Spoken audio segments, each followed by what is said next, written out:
pemain timnas Indonesia Nathan Tidjo Aon menjadi satu dari pemain naturalisasi kelahiran Belanda yang terdampak skandal paspor, Passportgate. Skandal paspor ini bermula dari laporan NAC Breda atas keabsahan Dean James membela Go Ahead Eagles. Nathan Tidjo Aon mengakui apa yang dilakukan NAC Breda adalah masalah yang dibesar-besarkan. Dia mengaku tetap heran dengan laporan NAC Breda yang berdampak tak hanya pada klub tapi juga liga. Di satu sisi memang terasa aneh, tapi di sisi lain, semua kehebohan itu terjadi saat saya sedang berada di Indonesia untuk agenda internasional. Jadi menurut saya, di Belanda ini jadi lebih dibesar-besarkan daripada yang saya rasakan, ujar Nathan Tidjo Aon. Nathan mengaku tak menyangka ini akan menjadi masalah besar. Meski terdampak langsung, pemain yang juga memperkuat timnas Indonesia itu memilih tidak menyalahkan pihak manapun, termasuk NAC Breda. Kini, Tidjo Aon fokus membantu Willem II menutup musim dengan hasil maksimal, termasuk menghadapi fase playoff promosi.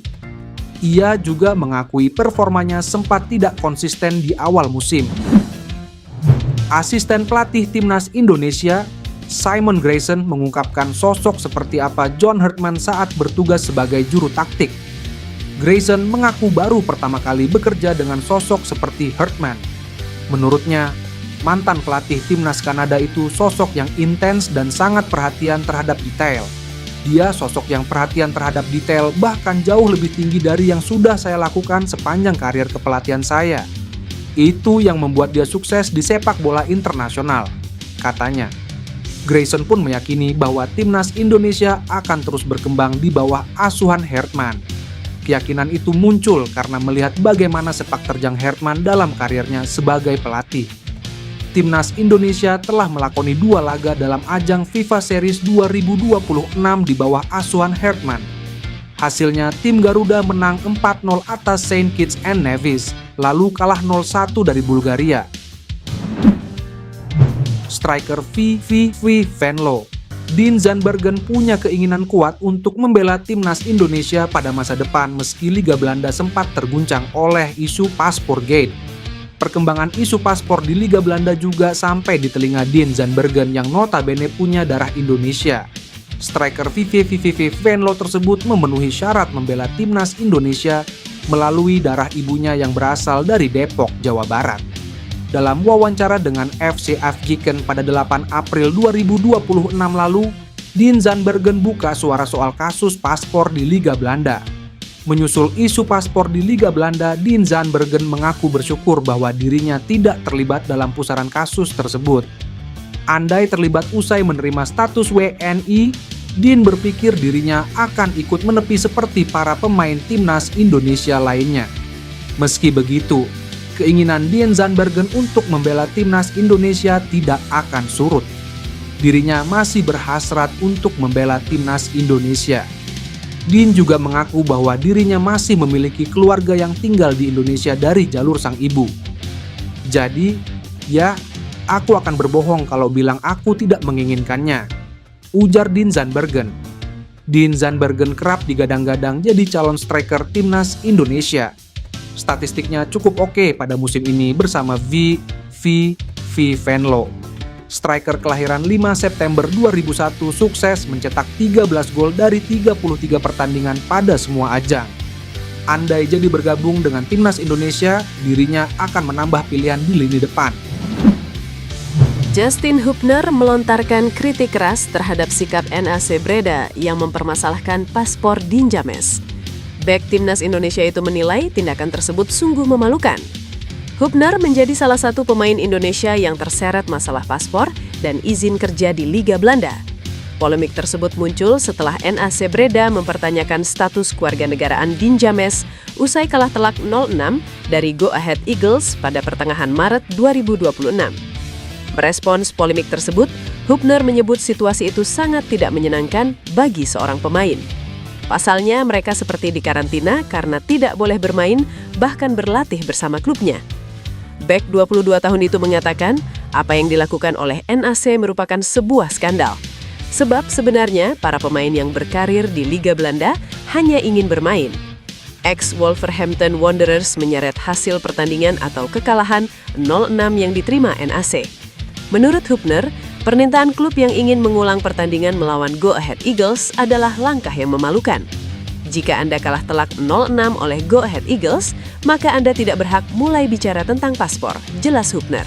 Sementara Hübner telah mencatatkan comeback-nya bersama Fortuna Sittard pada Minggu 12 April 2026.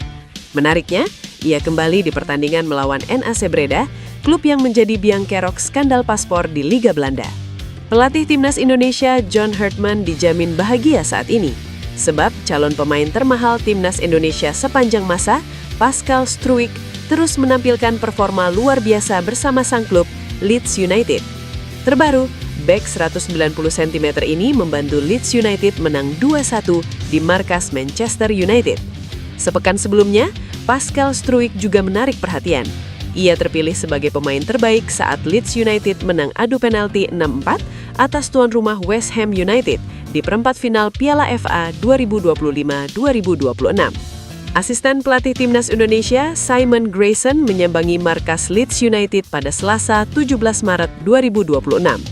Banyak pihak menilai kedatangan Simon Grayson merupakan salah satu usaha PSSI mendekati Pascal Struijk untuk dinaturalisasi menjadi WNI. Berselang sehari setelah kunjungan Simon Grayson, Pascal Struijk mengunggah beberapa foto di akun Instagramnya. Salah satu foto yang diunggah adalah tato Garuda yang menempel di kakinya. Kondisi di atas seakan mengindikasikan adanya ketertarikan Pascal Struijk untuk membela Timnas Indonesia.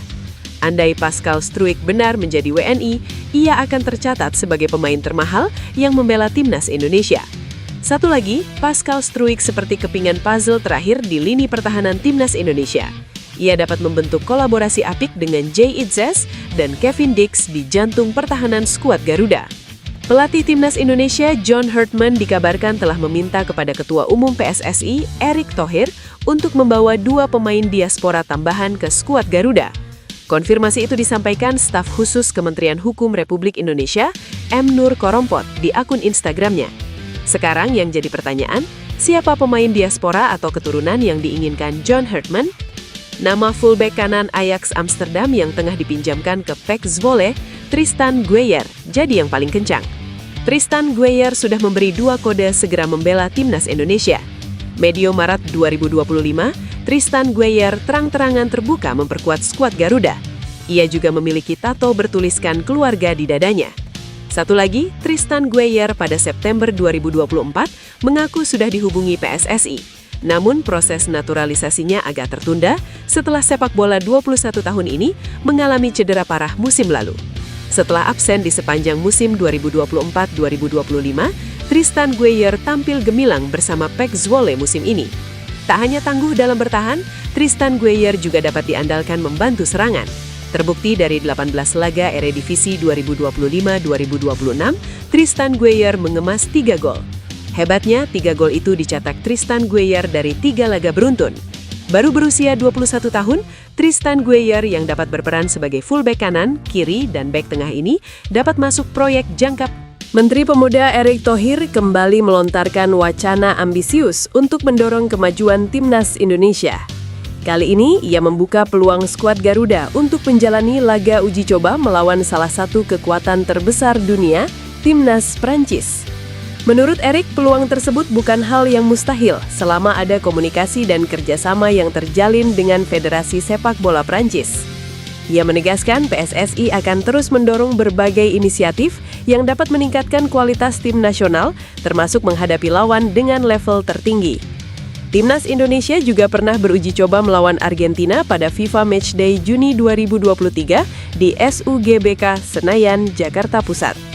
Nah, Timnas Indonesia masih mencari lawan untuk FIFA Matchday Juni 2026.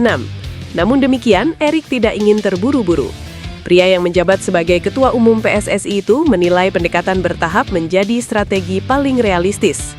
Uji coba melawan Prancis, kata dia, bisa dimulai dari kelompok usia muda seperti U17 dan U20 sebelum akhirnya merambah ke level senior. Langkah ini dinilai penting untuk membangun fondasi yang kuat. Dengan menghadapi tim sekelas Prancis sejak usia dini, para pemain muda Indonesia diharapkan bisa mendapatkan pengalaman berharga, baik dari sisi teknik, taktik, maupun mental bertanding di level internasional.